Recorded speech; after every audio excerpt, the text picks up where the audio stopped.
Vous voyez que ceux qui sont avec nous sont plus forts que ceux qui sont autour de nous. Voilà ce que la parole de Dieu dit là. Ceux qui sont avec nous, il était un seulement, c'est un. Et quand il est venu là, il a transpercé réellement le mur. Il a parlé et les chaînes se sont cassées.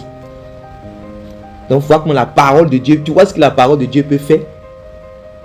Ça peut casser les chaînes. Et que toutes les chaînes dans nos vies soient cassées par la parole de Dieu. Toutes les chaînes, quelque part, qu'on ne voit pas, soient cassées par la parole de Dieu. L'ange du Seigneur a parlé et les chaînes se sont cassées. Donc, les chaînes ne peuvent pas tenir devant la parole de Dieu. Alléluia. Les chaînes ne peuvent pas tenir devant la parole de Dieu. La parole de Dieu casse les chaînes. La parole de Dieu transperce les murs. Voilà. Et ceux qui sont avec nous sont plus puissants que ceux qui nous entourent. Voilà.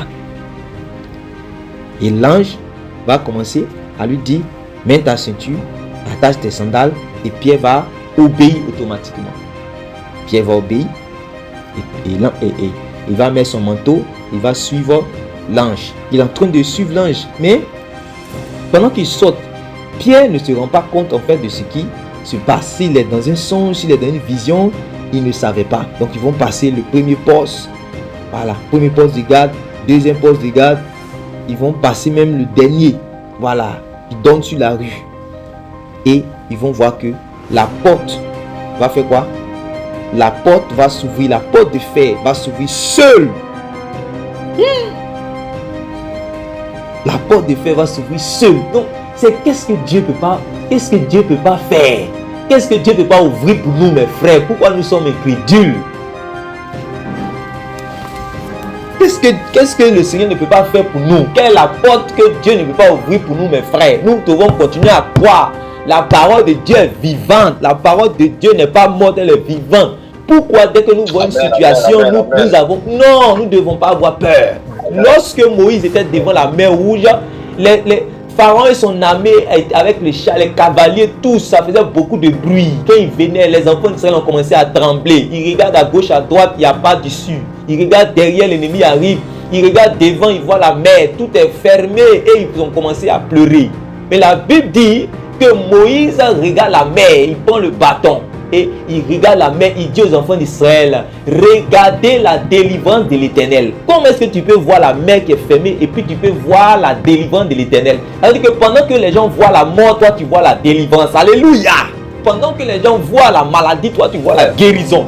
Pendant que les gens voient que tout est fermé, toi tu vois l'ouverture, tu vois l'issue, tu vois le miracle à l'horizon. Pendant que les gens disent donc que c'est impossible, tu vois la possibilité, car ton Dieu maîtrise l'impossibilité. Ton Dieu est le Dieu des cas impossibles. Donc rien n'est impossible à celui qui croit. Rien n'est impossible à Dieu. Ça dépend de la manière dont tu vois. Ne vois pas comme les hommes charnels voient. Ne vois pas comme les hommes de ce monde, les hommes d'ici bas voient. Il dit, mon fils, fils de l'homme, que vois-tu? Quand Dieu traite avec toi, il te montre, il te donne une autre vision. Que vois-tu? Que vois-tu? Est-ce qu'au travers de cette douleur, tu dis non, je refuse cette maladie que je vois. Jésus-Christ a déjà payé. Il a déjà payé, il a déjà été flagellé. Il a déjà porté mes douleurs. Douleur part au nom de Jésus, la douleur part. Comment est-ce que tu vois cette situation? Souvent on pose des actes, les gens disent non, lui là même là. Un jour mon beau-mère me disait, il dit, ah vraiment là, il a gros cœur. Il disait à ma femme, dit vraiment ton mari, parce qu'en fait il y a des actes que pose, il me dit, vraiment il a gros cœur, ton mari là. C'est pas gros cœur, c'est la foi en Jésus-Christ. C'est la foi, et la foi, parce qu'en réalité rien n'est impossible à ton Dieu. Regarde, les portes s'ouvrent seules. Les portes s'ouvrent seules. On n'a pas besoin de... C'est-à-dire, tu passes, les portes s'ouvrent seules. Ça dépend. Est-ce que Dieu marche avec toi? Attache-toi à ton Dieu. Si Dieu marche avec toi, les choses qui sont les plus difficiles, les choses qui sont les plus fermées là, le Seigneur peut les ouvrir. Depuis là, c'est parce qu'en fait, la foi, cette situation, il y a certaines situations qui sont encore là parce qu'on n'a pas encore cru réellement que Dieu peut faire. On est là en pleine niche. On est là, le diable nous met les soucis, on se demande, mais est-ce que Dieu peut faire? Et on commence à se plaindre, on commence à murmurer. Et tu vas murmurer comme les enfants d'Israël en face de la mer Rouge, au lieu d'avoir confiance à l'Éternel, au lieu de rester serein et de regarder. Pendant que tu as la foi, le Seigneur commence à ouvrir tes yeux et tu commences à voir au travers de la mer. Tu commences à voir comme il y a un pont. Tu commences à voir comme il y a un tunnel là. Moïse voit le tunnel. Il dit derrière la mer, il y a une délivrance. Regardez la délivrance. derrière le problème, derrière la difficulté, derrière l'obstacle, je vois ma délivrance, je vois ma restauration, je vois ma guérison, je vois ma transformation. C'est vrai qu'il y a eu cet obstacle, même une personne qui est tombée dans un péché. Oui, l'ennemi t'avait culpabilisé. Mais laisse-moi te dire qu'aujourd'hui, peut-être te dit non, le péché que tu as fait là, ou bien telle chose que tu as fait là, Dieu ne peut pas te pardonner. Laisse-moi te dire que rien n'est impossible à Dieu. Aujourd'hui même, il peut te pardonner, il peut te rendre plus blanc que tu n'as jamais été dans ta vie, mon frère, ma soeur. Rien n'est impossible à Dieu. Rien n'est impossible à Dieu. Ouais, les portes s'ouvrent. Les portes s'ouvrent. Reçois cela au nom de Jésus. Les portes s'ouvrent seules. Reçois cela au nom de Jésus. Les portes s'ouvrent seules.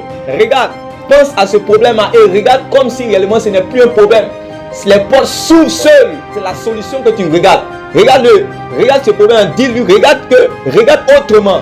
Vois maintenant que c'est la solution.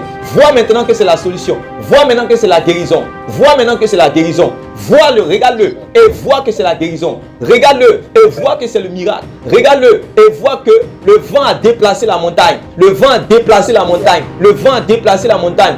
Et tu passes en triomphe. Tu passes en triomphe. Tu traverses cette épreuve. Tu passes.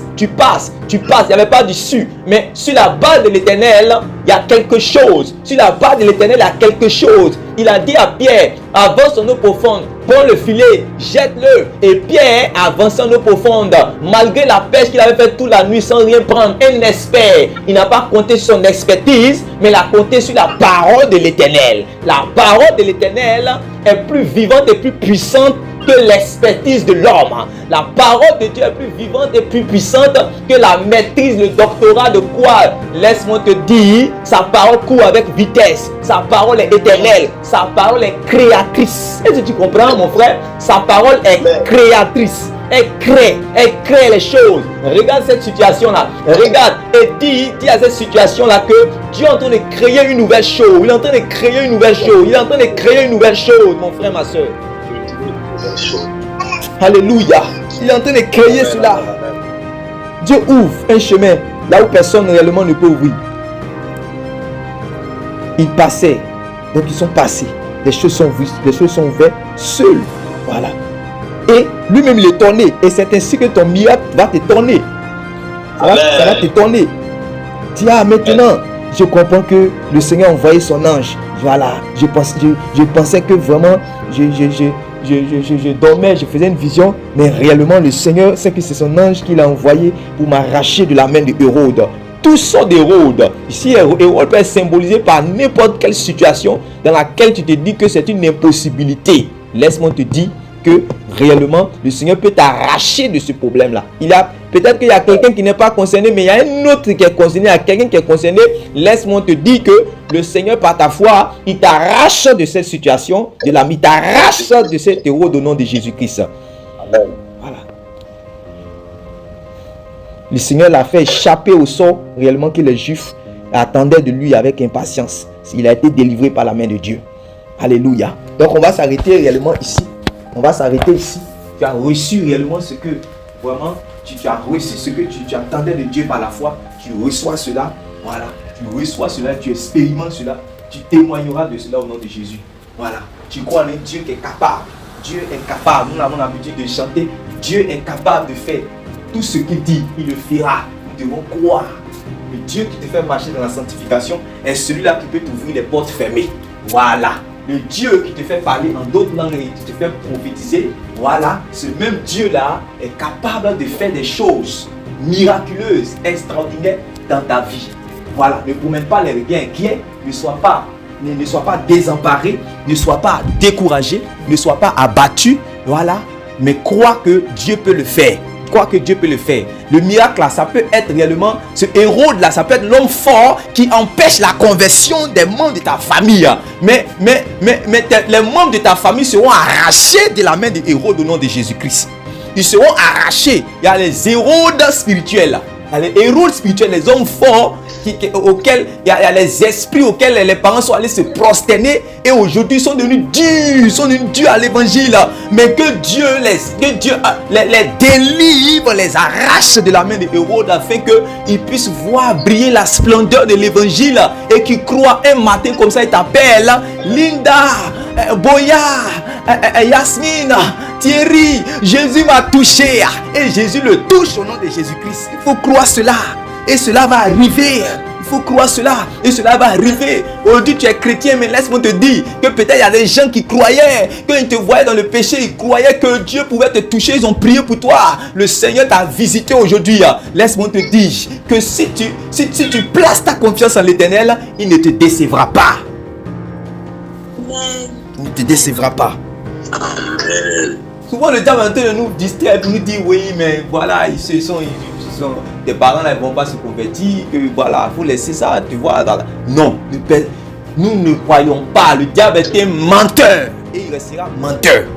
Nous croyons en Jésus-Christ, il est la vérité. Voilà. Les songes qu'il nous a montrés là, où il a montré telle personne était convertie là, c'était pas pour rien qu'il t'a montré. C'est pour que tu puisses encore intercéder pour croire que cela est possible. Et cela va arriver. Il a dit rien. Quand il a dit rien n'est impossible là, c'est que rien n'est impossible à Dieu. Voilà. Donc nous croyons de toute notre force que le Hérode qui veut attacher les membres de nos familles là, il sera vaincu au nom de Jésus-Christ. Et il est vaincu au nom de Jésus-Christ. Et nos parents seront libérés de sa main et ils vont voir briller la splendeur de l'évangile et ils vont venir à Jésus-Christ. Ils vont se prosterner avec nous pour adorer le roi des rois. Que Dieu vous bénisse. Que sa grâce soit avec vous. Amen. Que Dieu vous bénisse. Amen. Donc on va s'arrêter ici.